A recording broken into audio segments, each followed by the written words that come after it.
자, 저희 5주차 바로 이제 강의 시작해 보도록 하겠습니다.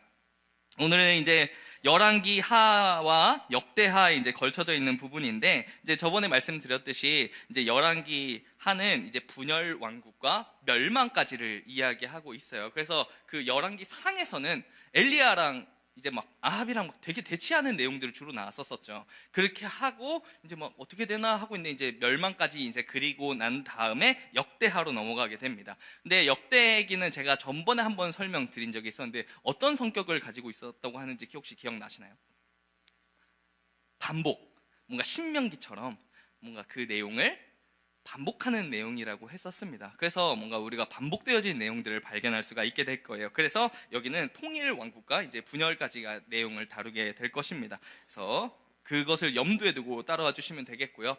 보시면은 우리가 지금 저기 표에 열왕기와 그리고 역대하 저 부분을 이제 함께하게 될 겁니다. 자, 25일 열왕기하 4장 16장 쭉 내려가겠습니다. 자, 열왕기하 예수 그리스도는 옆에다가 통치하시는 왕이라고 적어주시면 되겠습니다.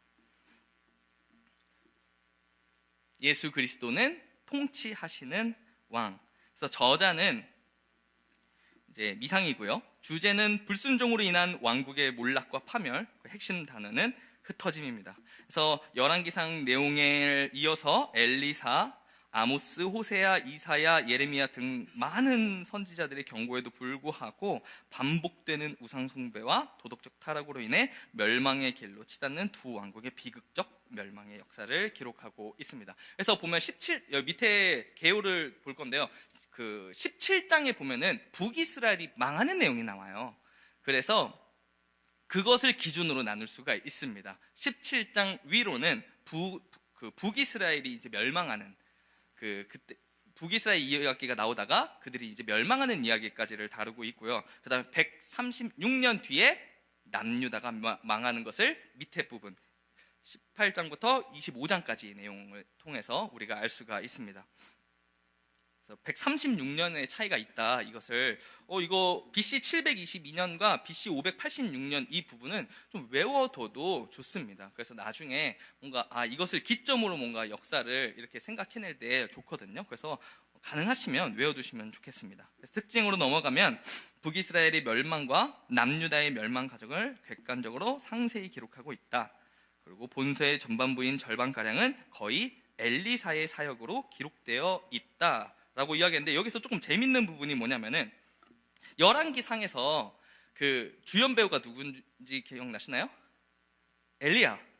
엘리야죠. 근데 엘리야가 이제 엘리사에게 이제 뭔가 넘어가잖아요. 그 과정에서 어떤 일이 있었냐면은 열왕기하 2장에서 이제 하늘로 승천하는데, 엘리야가 하늘로 승천하기 전에 엘리사와 흥미로운 대화를 합니다. 그래서 뭐라고 하냐면은 엘리야가 엘리사에게 무엇을 원하냐 이렇게 물어봐요. 근데 그때 엘리사가 이렇게 대답해요. 당신의 성령이 하시는 역사가 갑절이나 내게 있게 하소서라고 이야기하는데, 근데 여기서 엘리야가 너는 어려운 걸 요구한 거다, 그러니까 안 되는 거다라고 이야기를 합니다. 그럼 우리가 이제 생각을 하게 되죠. 뭔가 좀 그를 깔봤나?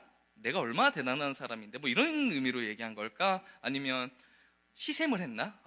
너가 그렇게까지 하면 안 돼. 너무 축복을 많이 빌어주면 안 되겠다. 이런 마음을 했을까요? 그게 아니라 이게 이 갑절이나 주게 하소서가 이게 두목시라는 뜻도 있다고 합니다. 근데 그게 뭐냐면은 장자의 이야기를 하고 있는 거래요. 그래서 엘리야가 안 된다고 이야기한 것은 너 못할 거야 라는 의미였던 거예요. 그러니까 자기가 감당하고 있는 이 이스라엘의 그 불순종의 이런 것들을 감당하고 있는 거에서 그 하나님께 돌이키는 것, 그 엘리야의 역할이 이스라엘의 마음을 하나님께로 돌이키는 거였거든요. 근데 엘리사가 이 장자의 역할을 내가 이어받겠다, 당신이 하신 그 역할을 내가 이어받겠습니다 한 그 말을 한 겁니다. 그러니까 갑절을 달라고 했던 건. 근데 이제 엘리야는 이제 그걸 두고 이제 안 된다, 너는 못한다가 아니라 그들에겐 소망이 없다 라고 이야기한 겁니다. 근데 결국엔 이렇게 해서 받게 되죠. 그래서 갑절 두목시라고 해가지고 실제로 세어보면요, 엘리사가 2배 합니다. 기적을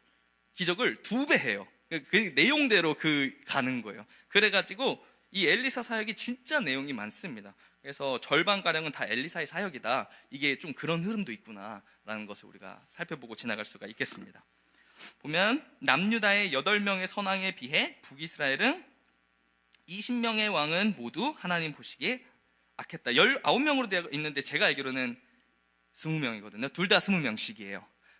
그래가지고 근데 아마 그 앞에 왕을 빼가지고 그런 건지는 모르겠는데 아무튼 20, 20이라고 생각하시면 되겠습니다. 남유다나 북이스라엘이나. 그래서 하나님 보시기에 악을 행하여 라는 표현이 20회 이상 기록되어 있습니다.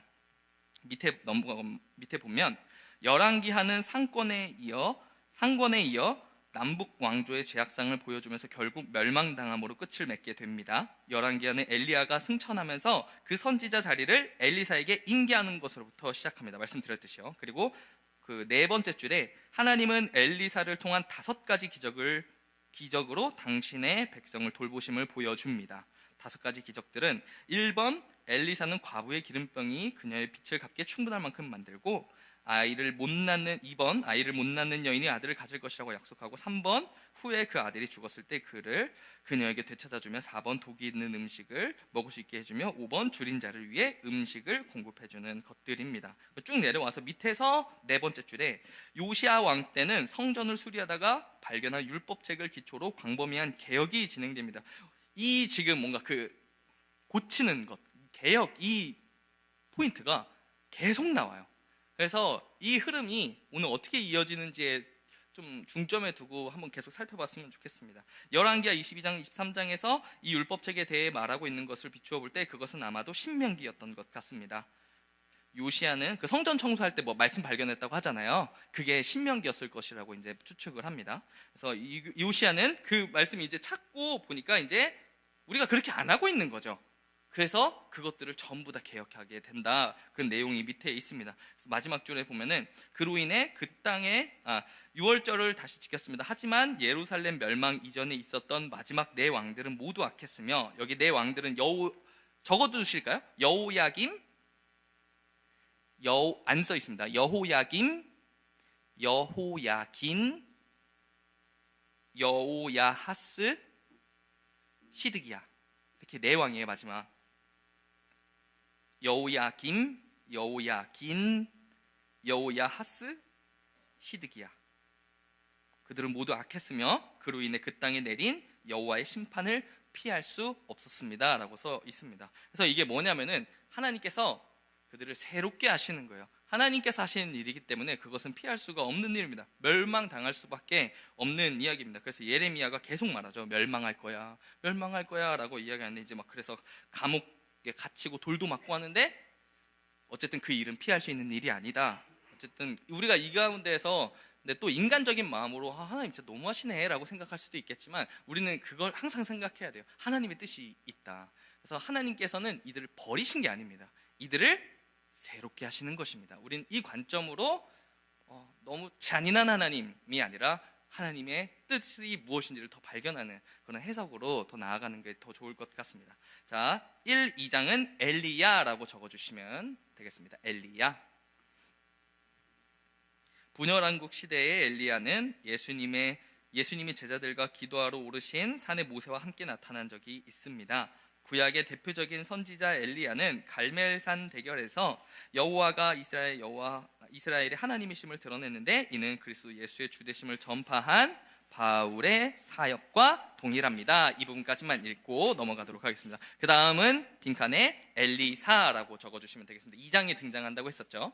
그래서 거기 보면은 엘리사 선지자는 엘리야에게 역사한 성령의 능력을 갑절이나 가지고, 여기 갑절 아까 전에 얘기했었던 그 부분이죠. 그래서 이 갑절을 받았구나라는 것을 좀 생각해 주시면 되겠습니다.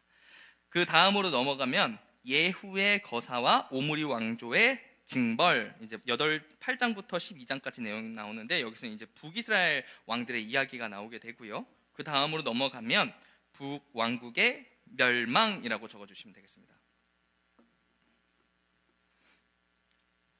이제 엘리사가 하나님이 주신 구원 사명을 마치고 죽게 되면서 북왕국 이스라엘은 멸망의 징조를 보이기 시작합니다. 그 징조는 먼저 내부에서부터 부패하기 시작한 것입니다. 엘리사 선지자가 죽고 난 후 세워진 왕은 여로보암 2세입니다. 이때는 국력이 가장 부강한 전성기로서 정치적, 경제적으로 화려한 번영을 누렸습니다. 그러나 백성은 종교적으로 하나님에게 제사를 드리면서도 금송아지 우상을 숭배했습니다. 사회적으로는 부정과 부패, 살인과 간음 등이 만연했습니다. 특히 약자들을 괴롭히는 부자들의 사치와 향락이 극에 달하고 있었습니다. 이때 등장한 아모스 선지자는 이스라엘의 영적인 타락에 대한 심판을 경고하고요. 호세아 선지자는 하나님의 불붙는 사랑으로 그들의 행한 영적 음란에서 회개할 것을 촉구합니다. 그리고 요나 선지자는 니느웨에 나오고요. 아모스, 호세아는 정의와 사랑, 이렇게 계속해서 나오게 됩니다. 근데 그런 것들과는 상관없이 어쨌든 북왕국은 멸망하게 된다라는 내용이 여기 적혀 있습니다. 그래서 선지자들의 연결을 생각하면서 이 부분을 읽어 나가면 좋겠습니다. 계속 선지자들의 내용을 같이 읽어 나가면 좋을 것 같습니다. 넘어가겠습니다. 26일 차입니다. 18장에서 21장 부분은 히스기야라고 적어주세요.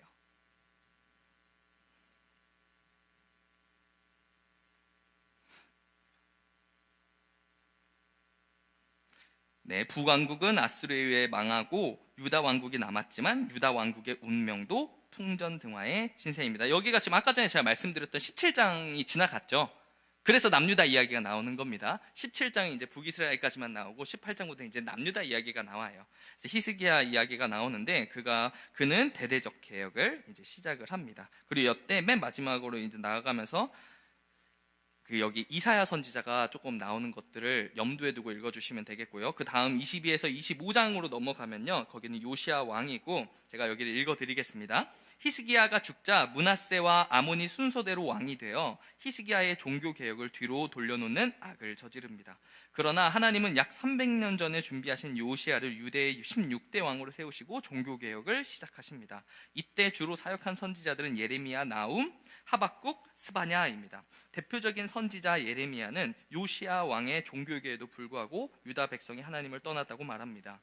요시야는 모세의 율법을 온전히 지킨 왕으로 요시야 전에도 후에도 그와 같은 자가 없었습니다. 그런데 하나님은 요시야 왕이 애굽의 왕 바로느고에게 죽임을 당하게 하십니다.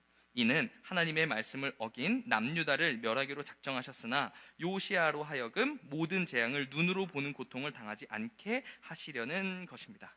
이 부분이 조금 어쨌든 우리가 좀 집중을 해봐야 될 부분이겠죠. 왜냐하면 죽임을 당했으니까 우리는 좀 생각하게 될 거예요. 인간적인 마음으로 뭔가 절망하고 실패했구나 라고 생각을 하게 되겠지만, 이게 하나님은 신실했던 요시야에게 그걸 보여주고 싶지 않았던 거예요. 그런 장면을 보게 하고 싶지, 겪게 하고 싶지 않았던 거죠. 이게 우리가 저번에 말씀드렸던 모세의 내용, 가나안 못 간 거랑 똑같은 내용입니다. 우리의 생각에는 뭔가 그게 아닌 것 같지만 하나님의 생각은 다릅니다. 그래서 계속 우리의 생각과 다른 일들이 펼쳐질 때, 이런 비슷한 류의 일들이 펼쳐질 때 우리는 뭘 발견해? 왜 하나님 그를 죽이셨지?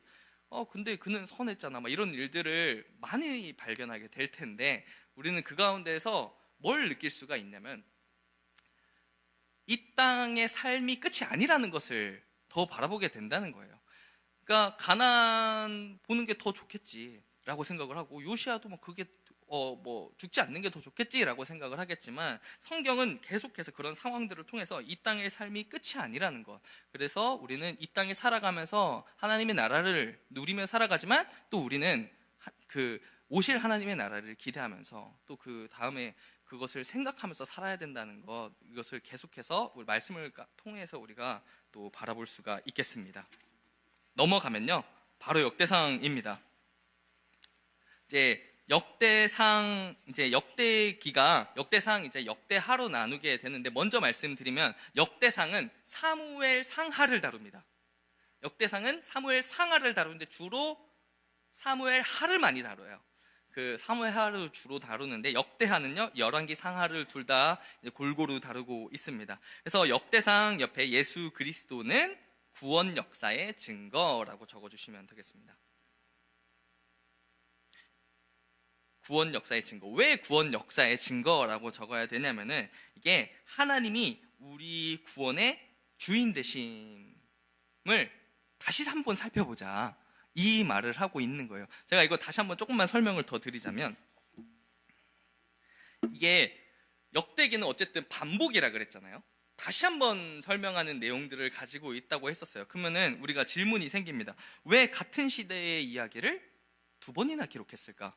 그렇잖아요. 사실 이미 적혀 있는 걸 또 적을 필요는 없는 거잖아요. 근데 우리는 그런 질문을 가지게 되는데, 근데 왜 이게 여기 이유가 뭐냐면은 청중들이 질문하고 있는 게 다르다는 것을 우리가 알아야 돼요.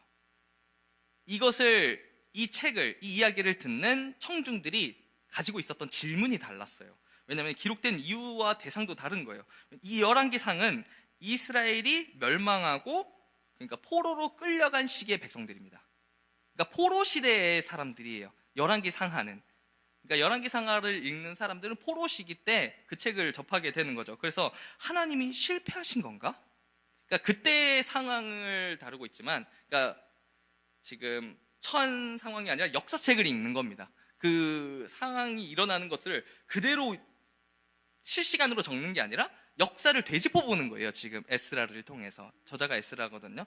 그래서 그들이 막 질문을 하는 거죠. 포로 시기에. 그래서 하나님이 실패하신 건가? 바벨론의 신이 하나님보다 더 강한가? 하면서 그런 좌절한 마음들, 여러 가지 질문들이 있을 때 이제 열왕기가 아니다, 너희들의 죄 때문에 그런 거다 하면서 열왕기를 살피는 거예요.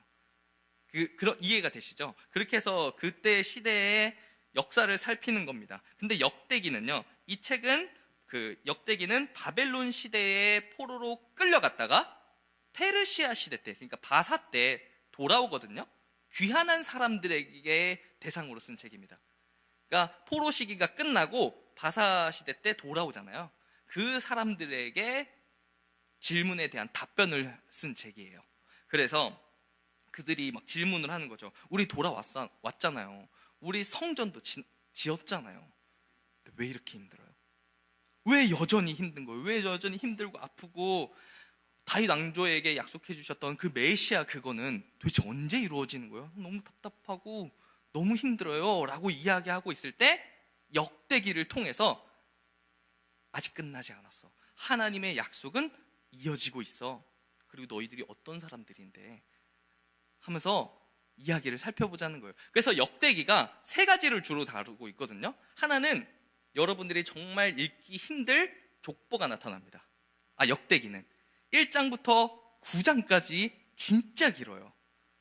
그냥 족보가 막 나랑 전혀 상관없을 것 같은 그런 이름들이 엄청나게 9장까지 나오는데, 그게 아무 의미가 없는 것이 아닙니다. 그걸 통해서 이야기하고 싶은 것은 이스라엘은 여전히 하나님의 백성이다, 이걸 보여주고 싶은 거예요. 그들의 조상들을 하면서, 야, 너희들 아무나가 아니야.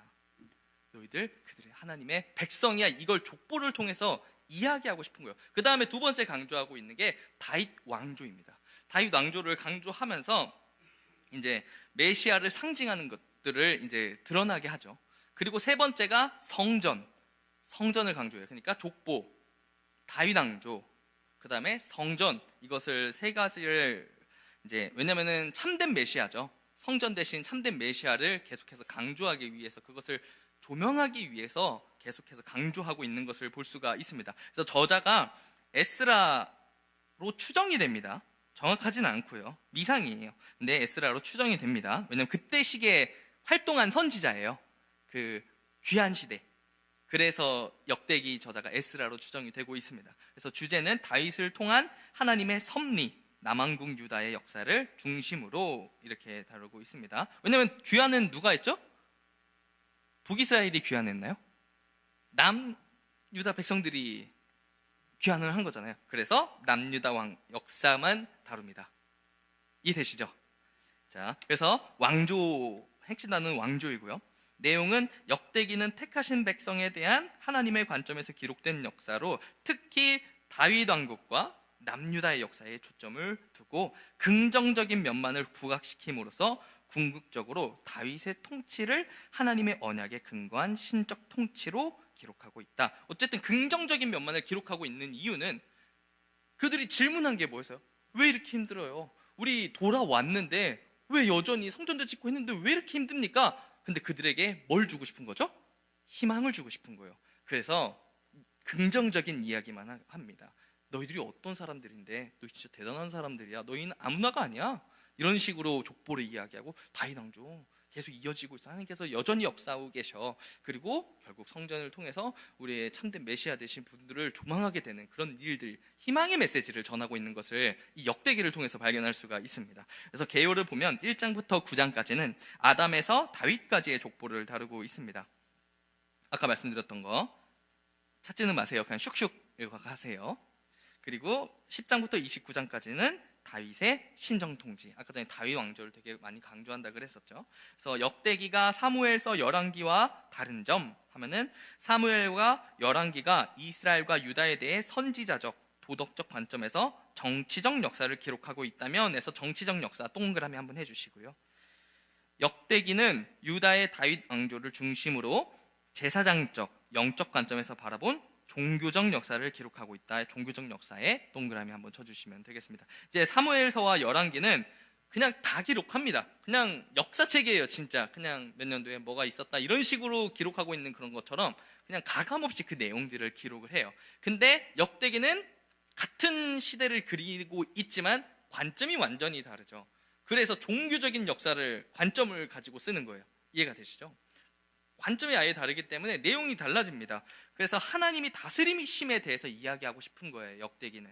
그래서 추가된 부분이 있고 생략된 부분이 발생합니다. 관점이 다르기 때문이죠. 제가 12월에 일기를 썼다고 해가지고 제가 트럼프 대통령이 당선됐다라는 말을 쓸 필요가 없습니다. 그냥 내 얘기도 아닌데, 그렇죠? 생략합니다. 하지만 그때 일어난 일이죠. 그렇기 때문에 똑같습니다. 역대기도 우리가 볼 때 다르잖아, 상이하네 이렇게 생각할 게 아니라 관점이 다르구나. 만약 내용이 틀린 내용이 지금 뭐 있는 건 정확하게 모르겠지만 있더라도 보는 관점과 해석이 달랐겠네 라고 생각할 수가 있는 겁니다. 해석이 다른 거죠. 관점 자체가 다르기 때문에 그런 일들이 발생할 수가 있습니다. 그래서 추가된 부분은 보면 주로 성전과 예배 등의 종교적 측면을 고양시키는 사건. 아까 전에 성전을 강조한다고 했었죠. 그리고 생략된 부분은 성전과 다윗 이야기 빼곤 다 생략입니다. 관심이 아니에요.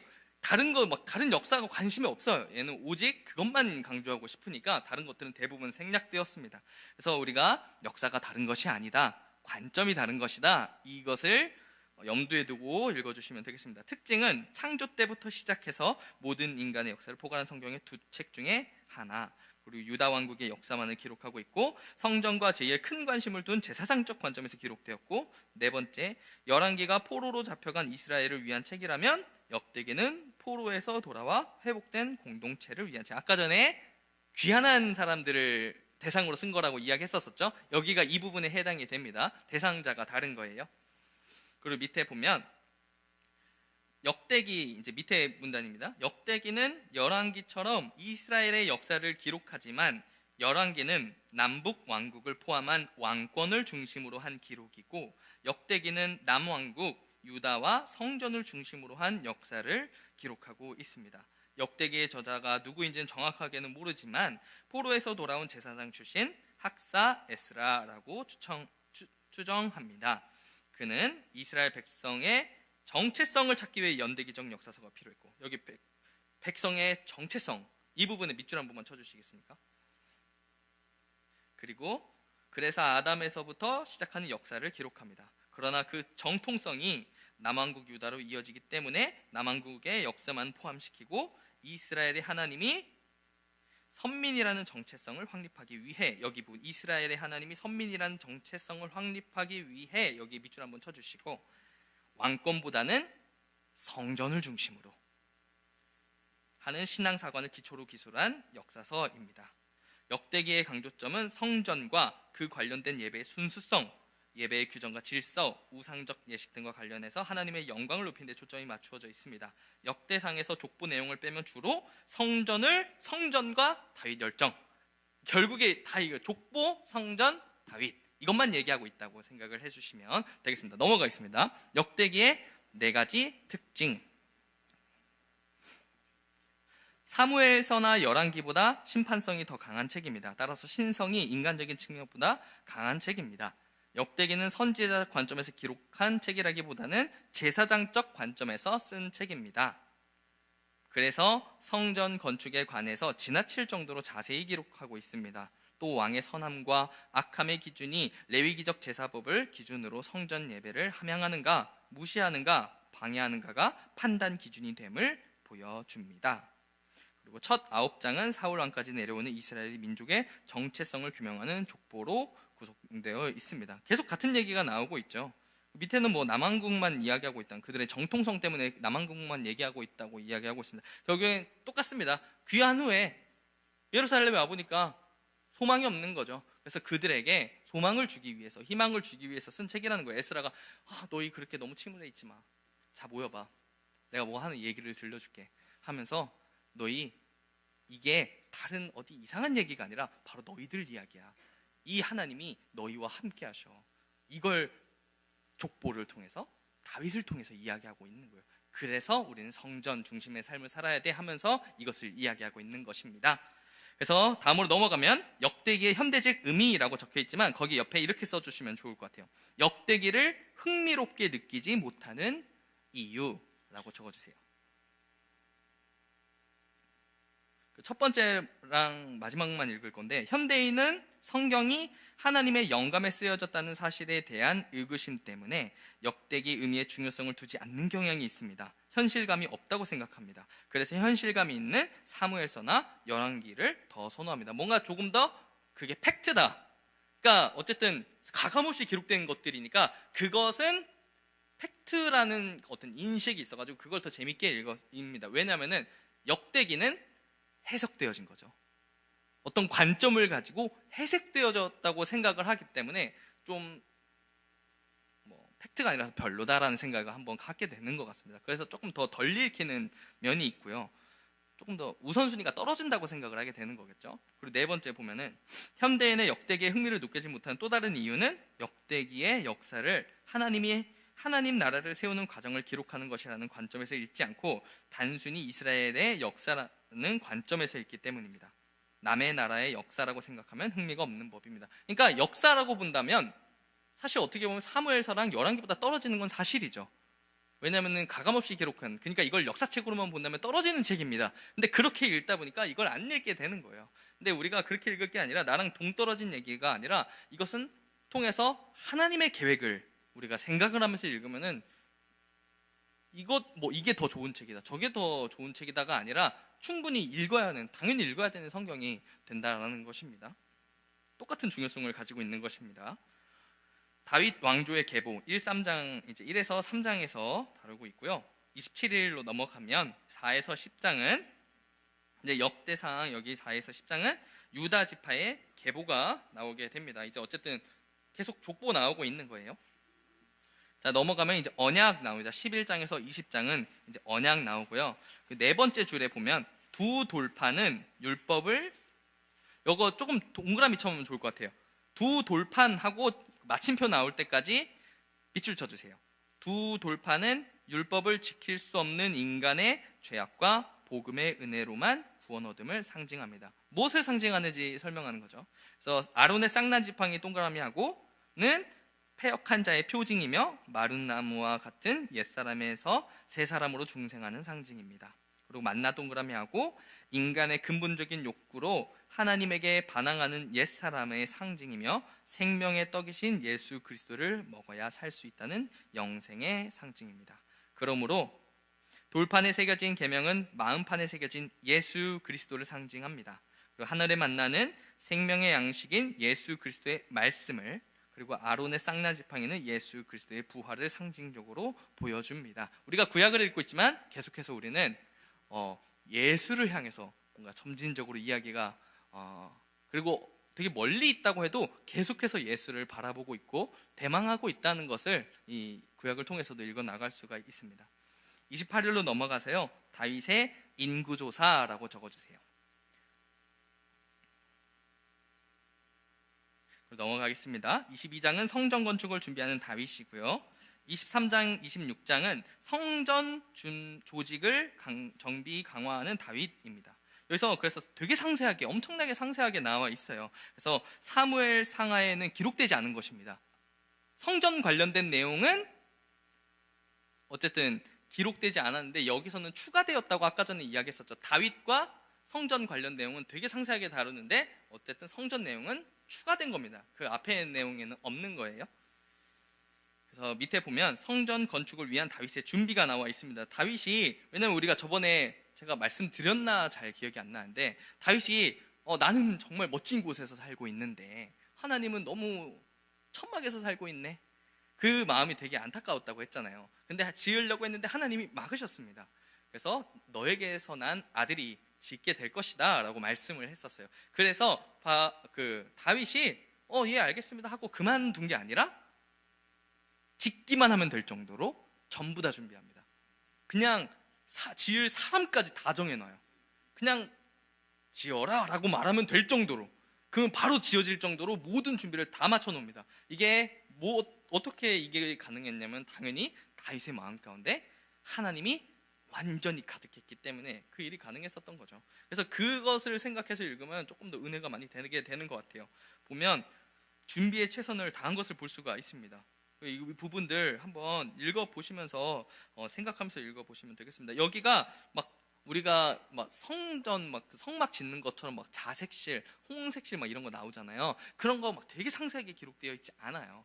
그래가지고 막 여러분들이 너무 복잡하다고 생각하지 않으셔도 괜찮습니다. 그냥 쭉쭉 읽혀지게 될 거예요. 다윗이 하나님이 그냥 일러주신 대로 준비하였더라 하면서 그런 내용들이 계속해서 나오게 됩니다. 명쾌하니까 너무 걱정하지 마시고 어렵게 생각하지 마시고 쭉쭉 읽어 나가시면 되겠고요.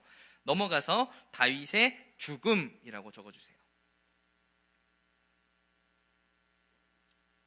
다윗이 국가 조직 정비 작업 마지막 과정인 군대 조직과 행정 조직을 완비하고 왕위를 물려줄 준비를 끝냅니다. 솔로몬에게 성전 건축을 당부하고 솔로몬이 왕권을 물려받습니다. 다윗 시대는 끝나고 솔로몬 시대로 넘어갑니다. 여기 보면은 군대 조직과 행정 조직보다 먼저 한 게 결국 뭐죠? 성전입니다. 성전이 가장 먼저 되었어요. 그러니까 이걸 보면서 우리가 알 수 있는 건 다윗이 정말 하나님 마음에 합한 사람이었구나, 그의 마음에는 정말 하나님밖에 없었구나, 하나님이 가득했구나라는 것을 우리는 이 말씀을 통해서 또 알 수가 있습니다. 왜냐하면은 그 다윗이 군대 조직이랑 행정 조직을 먼저 완비했다고 해서 그 누구도 뭐라고 하지 않았을 거예요. 하지만 그는 항상 마음 가운데 하나님의 성전, 이것이 가득했기 때문에 그게 먼저 되는, 준비를 먼저 하는, 그게 행동으로 드러나게 된 것이죠. 우리 안에 있는 것들이 먼저 나오게 되는 것 같습니다. 내 마음에 무엇을 원하는가에 따라서 우리가 그렇게 행동하게 되는 것 같아요. 그래서 내가 하는 행동들을 보면 내 안에 뭐가 있는지를 알 수가 있는 것 같지 않나요? 그래서 우리 삶을 돌아보면서 내가 이렇게 살고 있구나, 내 안에 이게 있나 보다 하면서 우리를 좀 되돌아보는 시간들 가져보면 좋을 것 같습니다. 역대하로 넘어가도록 하겠습니다. 예수 그리스도는 유다 지파의 줄기입니다.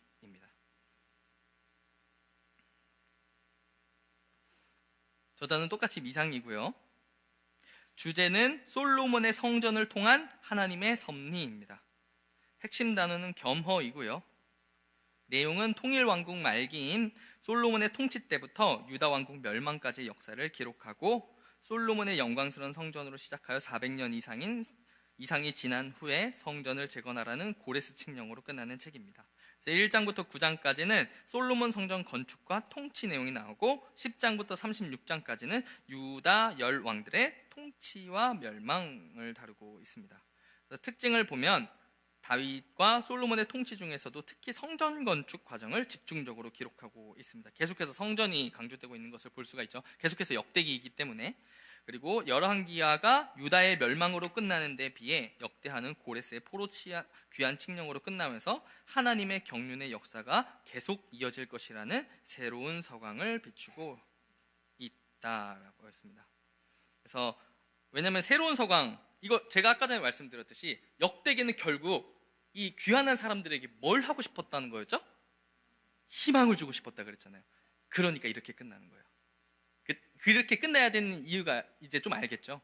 희망을 주고 싶었으니까 그렇게 끝납니다. 그리고 똑같은 구절이 그 다음 책에서 똑같이 시작됩니다. 어쨌든 그 스토리를 이어가게 되는 거겠죠. 그래서 이미 언급했듯이 역대기는 성전을 초점으로 기록한 남왕국 유다 중심의 이스라엘 역사입니다. 즉 남왕국 유다의 왕들이 순전히 하나님의 관점에서 재평가되는 것을 기록하고 있습니다. 역대하는 솔로몬부터 시작합니다. 솔로몬은 재물이나 명예보다는 지혜를 구하는 기도를 함으로써 그의 통치를 훌륭하게 시작합니다. 그는 성전을 건축하며 위대한 봉헌 기도로 여호와께 성전을 봉헌합니다. 그러나 비참하게도 솔로몬의 지위는 저하되기 시작합니다. 스바 여왕의 방문에 대한 유명한 이야기는 그가 재물과 권세를 사랑하고 과시하기를 좋아하는 전형적인 당시의 동방군주가 되었음을 보여줍니다. 역대기 저자는 하나님을 떠나 금송아지를 숭배하기로 한 북왕국의 왕들에게는 관심이 없고 남왕국인 유다의 왕조에 대해 기록하며 예루살렘이 바벨론에게 멸망하고 바사왕 고레스의 칙령에 의해 예루살렘으로 귀환할 때까지를 기록하고 있습니다. 열왕기하나 유사하나 때때로 역대기 저자는 많은 부분에서 어떤 성전과 다윗 계열이 하나님의 정통 계열이라는 사실을 강조하는 정보들을 수록합니다. 네, 계속 말씀드렸던 내용들이 반복되어지는 것을 볼 수가 있는데 솔로몬이 지은 성전을 저번에 보니까 여러분들이 그 성전 본 게 되게 유익했다라고 하더라고요. 여기 또 있습니다. 솔로몬의 성전을 영상으로 한번 보도록 하겠습니다. 솔로몬의 성전입니다. 스케일이 달라요.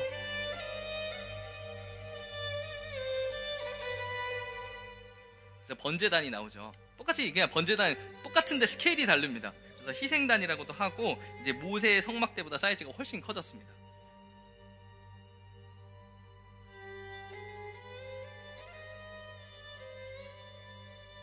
이게 뭘까요? 물두멍이겠죠? 똑같습니다. 근데 사이즈가 엄청납니다. 여기에 44,000리터가 들어갔다고요. 물이 엄청나게 많이 들어갔다고 합니다. 그래가지고 이게 이름이 아까 영어로 보셨는지 모르겠는데 그 청동의 바다 뭐 이런 식으로, 그러니까 엄청 크니까 바다라는 이름이 붙어요. 그래가지고 밑에는 12마리의 청동소 조각 위에 놓여 있습니다. 이게 다 성경에 쓰여진 대로 여러분들이 읽게 될 거예요. 그대로 만듭니다.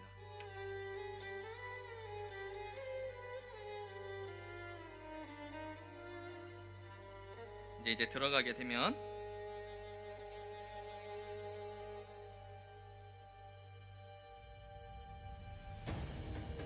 등이 양쪽에 있고요. 정면에 분향단과 향로가 있습니다. 이게 성소죠. 지금 이게 전부 다 황금으로 했다라고 이 성경에 나왔죠.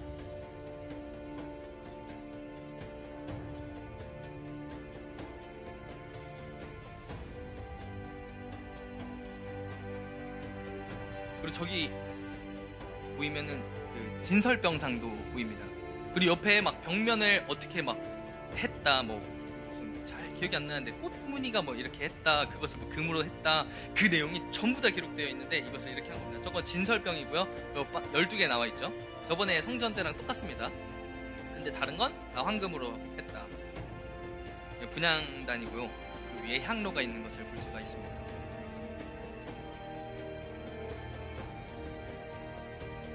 그리고 이제 지성소로 들어가겠죠. 그러면은 언약궤가 보입니다.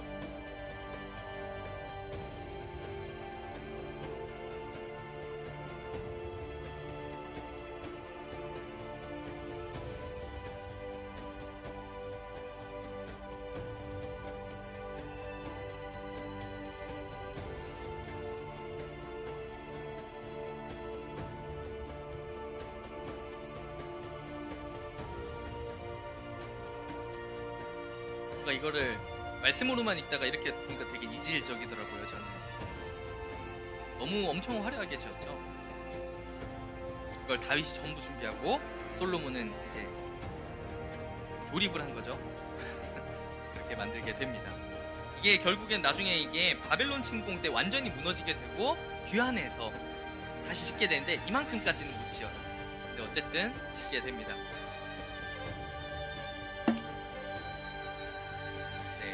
넘어가도록 하겠습니다. 자, 29일로 넘어가겠습니다. 역대하 2장부터 14장까지 내용이고요. 1장부터 9장은 솔로몬 성전 이야기입니다. 한번 나중에 읽어보시고, 그 다음에 10장은 북쪽 지파 이야기가 나옵니다. 잠시 나오는데 여로보암의 길이었다 뭐 이런 것들을 이야기하고 있습니다. 그리고 북이스라엘 왕국, 이거는 한번 정리한 거예요. 북이스라엘의 나라는 북이스라엘에 대해서. 그래서 한번 잠시 제가 빨리 읽어드리면 솔로몬 왕이 죽고 르호보암이 즉위하자마자 반란이 일어납니다. 그는 교만하여서 장로들의 지혜로운 조언을 거부하고 가혹하게 다스리라는 젊은 신하들의 충고를 따랐습니다. 열 지파가 반역하여 가담하여 여로보암을 북이스라엘의 왕으로 세웁니다. 여로보암의 통치 아래 북이스라엘에 급속히 타락하고 그는 이스라엘 백성들이 하나님께 희생 제사를 드리기 위해 예루살렘으로 돌아간다면 그들이 그대로 남유다에 머물 것이라고 생각하고 우상 신전을 세웁니다. 하나님께서는 바하사를 통해 여로보암을 심판하십니다. 바하사는 여로보암의 혈통을 끊어버리고 왕이 됩니다. 여기가 혈통을 끊어버렸다는 말은 제가 저번에 말씀드렸듯이 쿠데타가 일어나게 된 거죠. 반역이 일어나게 된 겁니다. 되게 많이 반역이 계속 일어나게 된 거죠. 그래서 많이 바뀝니다. 그래서 밑에 보면은 북이스라엘 왕 명단이 나옵니다. 여기가 20명이에요. 딱. 그래서 다스렸던 연수와 함께 나오니까 나중에 한번 보고 싶으면 순서를 참고하고 싶으면 여기 2페이지, 60페이지를 참고해 보시면 되겠고요. 남유다 왕국의 이야기도 한번 나중에 시간 되시면 읽어보시면 좋을 것 같습니다. 여기에는 8명의 선한 왕이 있었다. 그래서 조금 더 늦게 멸망했다. 이것을 참고해서 읽어주시면 되겠습니다. 결국엔 남유다도 근데 비참한 결말을 맞이하는 건 똑같습니다. 아까 4명의 그 왕이 쭈르륵 있었고 그들이 여호와김, 여호야긴, 여호야스 다 나오잖아요. 그들이 여기서 똑같이 다 비참하게 결말을 맞이하게 됩니다. 31로 넘어가면 아사의 개혁이라고 적어주시면 되겠습니다.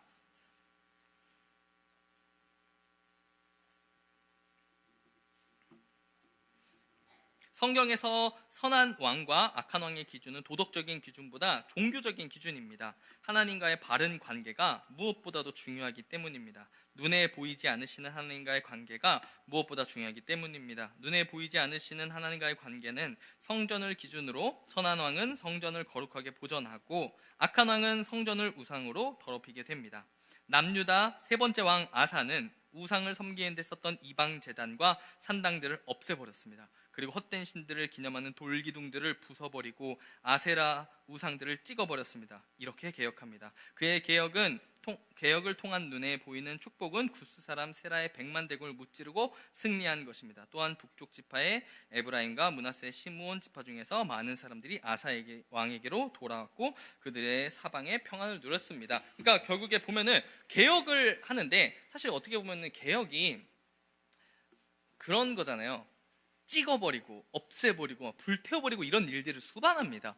그러니까 오늘 제가 아까 말씀드렸던 것 말씀을 통해서 그러니까 율법을 통해서 자기네들을 변화시키는 삶 이런 것들로 나아가게 되는데 그런 것들이 쉽지 않다고 말씀을 드렸던 이유는 왜냐하면 이런 것들을 자꾸 찍어버리고 없애버리고 불태워버리는 일들을 계속 해야만 하는 거예요. 자기네들이 익숙했던 것 자기네들이 유익이 있었던 것 그런 것들을 거스르는 쪽으로 나아가야 합니다. 그런 것들이 어려울 수 있겠지만 그것을 버리고 하는 것들은 반대를 일으킬 수도 있을 거예요. 왜냐하면 그것을 한다는 건 많은 사람들의 어떤 지지를 얻었다거나 어쨌든 니즈가 있었기 때문에 그렇게 한 것일 텐데 그런 것들을 바꿔나간다는 것 그것은 분명히 어려움이 있다는 것을 이야기하고 있습니다. 하지만 그게 죽는 것 같아도 그게 어려운 것 같아도 결국엔 그게 사는 길이라는 것을 계속해서 이 부분을 통해서 이야기해주고 있는 것을 우리는 되게 많이 발견하게 됩니다. 그래서 또 넘어가 보면요, 산당은 높은 곳에 위치해 여기 산당 동그라미 해주시고 나중에 꼭 한번 거듭해서 읽어보셨으면 좋겠는데요. 높은 곳에 위치해서 제사를 지내는 제단을 의미합니다. 사람들의 마음속에 세워진 산당은 높아지려고 하는 교만으로 하나님을 불신하는 것이고 탐심을 통한 세속적인 우상 숭배입니다. 그리고 밑줄 칠게요. 산당을 헐어버리는 개혁의 핵심은 죄를 청산하고 거룩을 유지하는 삶입니다. 말씀을 읽으면서 여러분들이 계속 생각했으면 좋겠어요. 내 산당은 뭐지?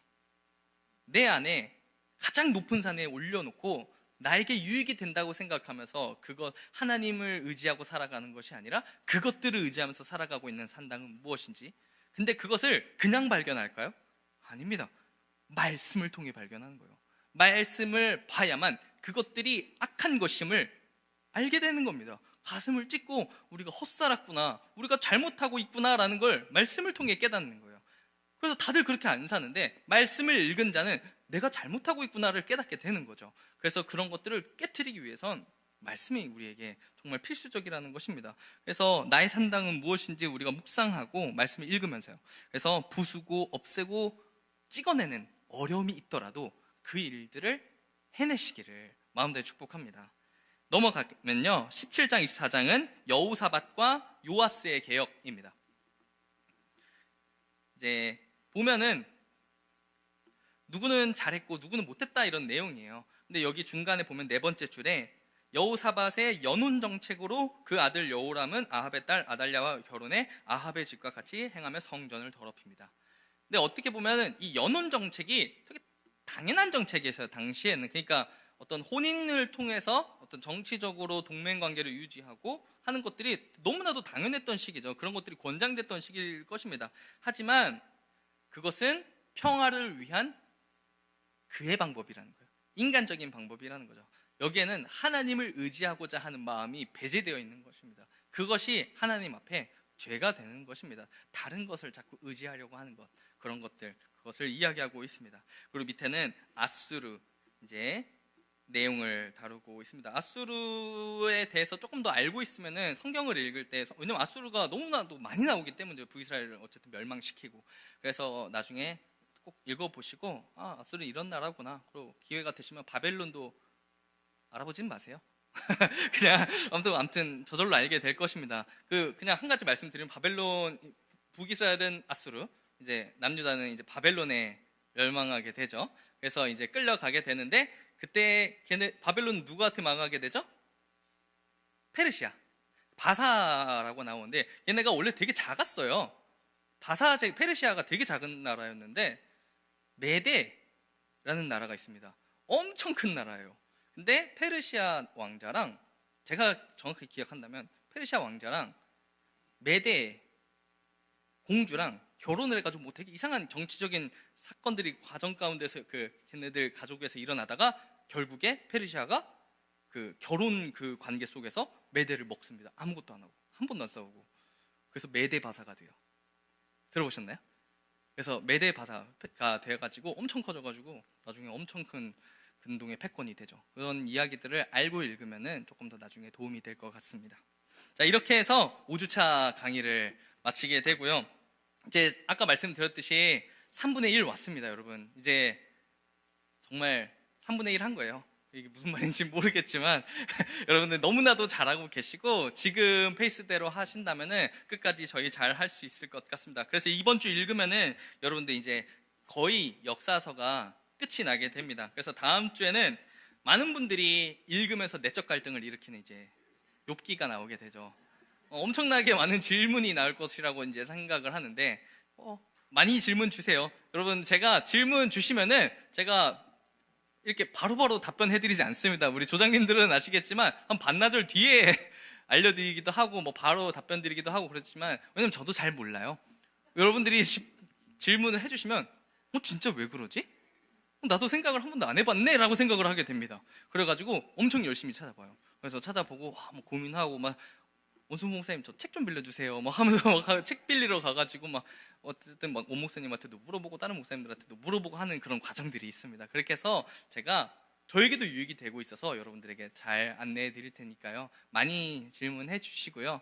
그래서 더 말씀 가운데서 유익 많이 얻으시길 바랍니다. 그래서 여러분들이, 제가 조금 우리 조장님들께 들었던 소식이 뭐냐면, 전부 다 그런 건 아니고요, 한 1, 2, 3주 차까지는 방이 들썩들썩했다. 막 은혜도 나누고 좋았다. 근데 다들 완독입니다만 완독입니다만 지금 뭐 꾸역꾸역 올리고 있는 그 말에 정말 여러 가지 의미가 있다는 것을 알고 있지만 그런 상황입니다 라고 해가지고, 좀 여러분들이 그래도 좀 다시 한번 우리 으쌰 물론 잘하고 있지만요 하기 위해서 좀 뭔가 하나의 이벤트를 하나 하려고 합니다. 그래서 여러분들이 한번 통독 인증샷 남기기를 한번 해주셨으면 좋겠어요. 그래서 여러분들이 한 주 동안 통독하면서 통독한 것들을 그 인증샷을 찍어주세요. 이해되셨죠? 예를 들어 이제 나는 사실 평소에 듣기만 했어요. 했던 분들은 이번에만이라도 성경책을 꺼내고 인증샷을 찍고 다시 설거지하면서 그러지 마시고요.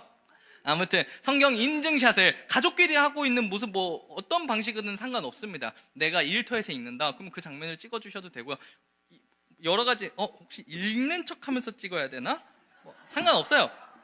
전혀 상관없습니다. 여러분들이 원하시는 방식으로 읽는 그런 모습들을 찍어서 가족들과 이렇게 찍으셔도 상관없어요. 그래서 보내주세요. 어떤 분은 그러면은 이렇게 질문하겠죠. 매일 보내요? 그래도 되고요. 아니어도 상관없습니다. 이걸 하는 목적은 어쨌든 우리 서로 으쌰으쌰 하자는 거고, 이걸 통해서 서로에게 좀 힘이 되어주고자 하는 그런 걸 위함이기 때문에, 그래서 얼굴 나오게 한번 올려주시면 되겠고요. 그러면 가산점이 있습니다. 그래서 가장 베스트를 심사위원이 선별하여서 선물을 드리도록 하겠습니다.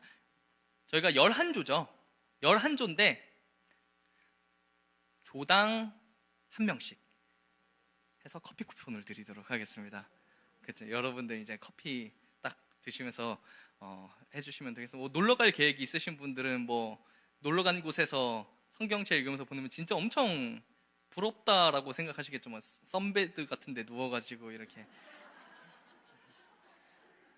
뭐가 됐든 서로 이렇게 독려하는 모습들 통해서 해주시고요. 횟수는 상관없습니다. 여러분들 보내주시면 제가 다음 주에 커피 쿠폰을 보내드리도록 하겠습니다. 조당 한 명을 뽑아서 하도록 하겠습니다. 어떻게 하면 내가 돋보일까를 생각해서 좀 해주시면 되겠습니다.